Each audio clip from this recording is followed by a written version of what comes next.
కేంద్ర బడ్జెట్లో రాష్ట్రానికి అనేక ప్రయోజనాలున్నాయని కేంద్ర మంత్రి కిషన్ రెడ్డి, ఎంపీ ఈటెల రాజేందర్ తెలిపారు.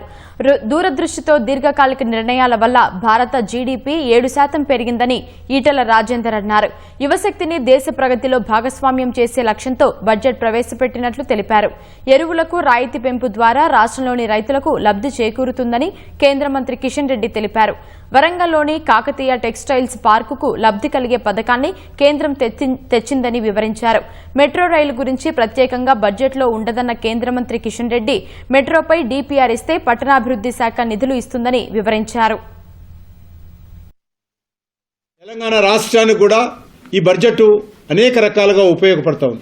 ఇందులో ముఖ్యంగా పన్నుల వాటాగా ఏదైతే 41% డివాల్యూషన్ ఉందో ఈ సంవత్సరము మరి 13.5% పెరుగుదలతో తెలంగాణ రాష్ట్రానికి పన్నుల వాటా పెరగనున్నదనే విషయాన్ని కూడా ఈ సందర్భంగా మనవిస్తున్నాను. గతంలో 29,280 కోట్లు మన తెలంగాణకు వస్తే ఈ రోజు ప్రవేశపెట్టినటువంటి బడ్జెట్ ఆధారంగా తెలంగాణకు 33,180 కోట్ల రూపాయలు మరి రానున్నదనే విషయాన్ని ఈ సందర్భంగా మనవిస్తున్నాను. అంతేకాకుండా దేశంలో 7 హై స్పీడ్ ట్రైన్లు బడ్జెట్ లో ప్రకటిస్తే దాంట్లో 3 ట్రైన్లు మన తెలంగాణకు హైదరాబాద్ నగరానికి మరి ప్రారంభం కానున్నాయన్న విషయాన్ని సందర్భంగా మనవిస్తున్నాను.